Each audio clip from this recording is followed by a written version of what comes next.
Bonjour, je m'appelle Nathan, j'ai 25 ans, je suis ingénieur de formation et je suis actuellement chargé de projet chez COS depuis 2021. Je suis arrivé chez COS un peu par hasard en fait pour une offre de stage en 2021 et donc ça m'a vraiment plu. Alors notamment il y a l'équipe, donc on est vraiment très soudés tous ensemble, donc ça c'est un aspect très positif. Puis aussi l'approche projet, en fait on va toujours se réinventer, faire des méthodes différentes.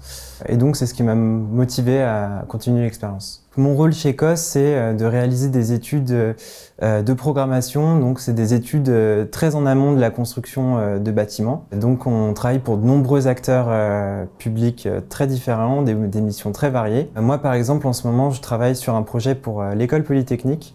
Donc c'est un projet de construction pour réaliser de nouveaux laboratoires sur le plateau de Saclay. Ce qui est très intéressant dans cette mission, c'est l'aspect technique qui est très poussé.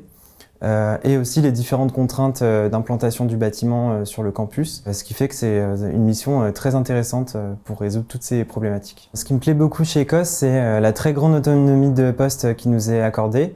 En fait, on va vraiment réaliser les missions de A à Z, donc du suivi de la facturation jusqu'à la rédaction d'appels d'offres, donc c'est très large. On est aussi très autonome dans nos déplacements, on va être amené souvent à rencontrer le client, à échanger avec lui, et ça rend aussi notre métier beaucoup plus concret. Et puis enfin, je dirais, c'est le fonctionnement de l'entreprise, le travail en équipe qui est très enrichissant. Alors, chez COS, il y a une très bonne ambiance, on se retrouve souvent en dehors du travail pour échanger, pour discuter. C'est vraiment un point très positif et quelque chose qu'on aimerait continuer. N'hésite pas à postuler pour rejoindre l'entreprise, on sera ravis de t'accueillir dans nos futurs locaux.